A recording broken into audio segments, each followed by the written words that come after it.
제이 씨는 남편에게 아이를 맡기고 정말 오랜만에 주말에 친구들을 만났습니다. 30분이 지나자 남편에게 메시지가 오기 시작합니다. 계속 남편의 연락을 받느라 오랜만에 외출을 망친 제이 씨는 모든 게 남편 탓인 것 같아 기분이 나빠졌습니다. 처음부터 제이 씨의 남편이 집안일에 무관심했던 건 아니었습니다. 신혼 때는 공평하게 집안일을 나눠서 했습니다. 하지만 아이가 생기자 모든 것이 달라졌습니다. 남편이 출근을 하고 나면 제이 씨는 설거지, 빨래, 식사 준비 등으로 하루를 보냈습니다. 집에 있는 시간이 많다는 이유로 집안일을 도맡았습니다. 복직을 해서도 마찬가지였습니다. 사소한 집안일은 물론 아이의 스케줄을 정하는 것도 아이와 관련된 전화를 받는 것도 모두 제이 씨의 몫이었습니다. 여성들은 육아와 가사노동의 대부분을 떠안고 있습니다. 심지어 부부가 모두 정규직으로 일하고 아내가 남편보다 더 많이 버는 가정에서도 마찬가지입니다.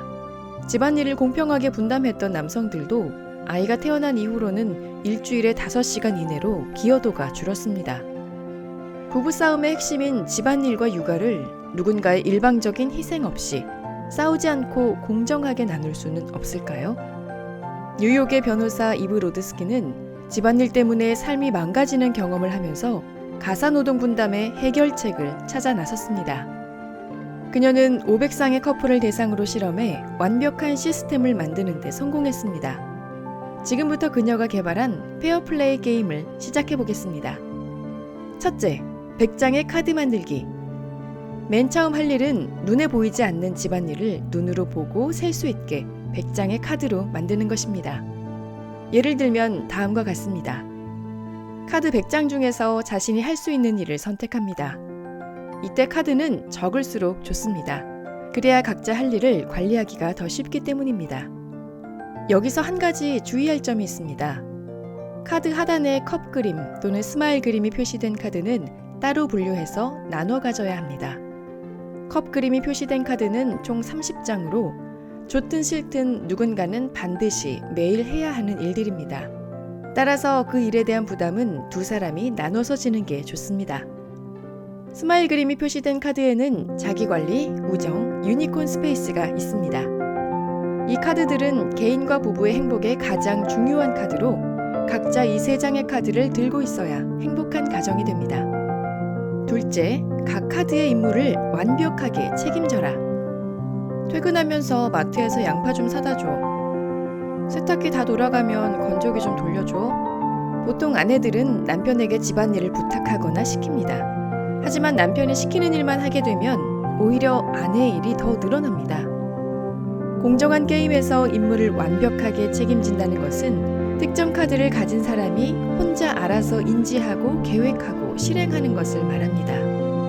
예를 들어 장보기 카드를 가진 사람은 부족한 재료는 없는지 확인하고 식료품 목록을 만들고 장을 봐야 합니다. 빨래 카드를 가진 사람은 빨랫감을 확인하고 빨래 돌릴 요일이나 시간을 정하고 빨래를 개서 서랍에 넣는 것까지 책임져야 합니다. 두 사람이 각자 자기 할 일을 완전히 소유하면 집안일의 효율성이 극대화될 뿐만 아니라 잔소리가 급격히 줄어들고 정신적인 부담이 줄어듭니다. 셋째, 최소 관리 기준을 정하라. 만약 남편이 쓰레기 카드를 가지고 있다고 해보죠. 쓰레기는 매일 비워야 할까요? 매일이 아니라면 언제 내다버려야 할까요? 남편과 아내의 기준이 서로 다르다면 아내는 흘러넘치는 쓰레기통을 볼 때마다 남편에게 잔소리를 하게 됩니다. 쓰레기는 당신이 버리기로 했잖아. 대체 언제 치울 거야?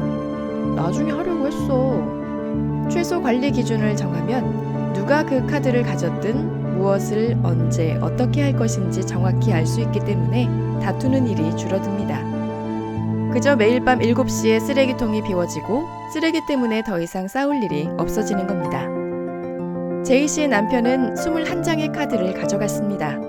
제이 씨의 잔소리가 줄었고 부부싸움이 사라졌습니다. 제이 씨에게는 그토록 원하던 자기 개발을 위한 시간이 생겼습니다. 집안일과 육아로 인해 부부 사이에 갈등이 생긴다면 페어플레이 게임을 시작해보세요. 집안일 전쟁을 끝내면 부부관계가 보다 좋아질 겁니다. 싸우지 않고 집안일을 공정하게 나누는 획기적인 해결책. 페어플레이 프로젝트. 이 콘텐츠가 도움이 되었다면 구독과 좋아요를 눌러주세요.